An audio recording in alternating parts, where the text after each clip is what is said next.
আসসালামু আলাইকুম দর্শক, আমি যাচ্ছিলাম আপায় দেখি এখানে এক আপায় দাঁড়ানো ক্যান্সারের। আসসালামু আলাইকুম, ভালো আছেন? কথা বলবো? আমার নাম রাকিব। আমি দেখলাম এখান দিয়ে যাচ্ছিলাম, এই যে ব্লাড ক্যান্সারের এটা দেখা আমি ভাবলাম একটু বেকা বাবার আসি, আপনাদের সাথে কথা বলি। এই সমস্যা কি হয়েছে? Blood cancer. হ্যাঁ, সহায়তা দরকারের জন্য, এই তো। তো ওইটাই আপনার ভাই, আমিও যাচ্ছিলাম, দেখলাম। আমি বিশেষ করে কন্টেন্ট করে জিনিসটা বুঝাই মানুষের, যে আপনারা ওইটা দেখে দেখে সবাই পাশে থাকে, আমি সহায়তা করতে চাই। ঠিক আছে, এটা আজকে আমার পক্ষ থেকে এটা, ঠিক আছে, দোয়া করবেন। ঠিক আছে, খুশি আপনি? আমার জন্য দোয়া করবেন। আমার দর্শকদের একটু বলে দেন যে রাকিব ভাইয়ের পাশে থাকবেন আপনারা। এই যে ক্যামেরার দিকে দেখেন।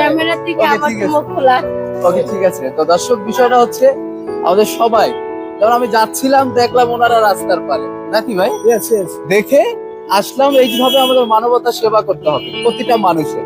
ঠিক আছে, সবাই ভালো থাকবেন। ঠিক আছে, ভালো থাকবেন। ঠিক আছে, ভালো থাকবেন। আসসালামু আলাইকুম। ওকে, আল্লাহ হাফেজ। আল্লাহ হাফেজ।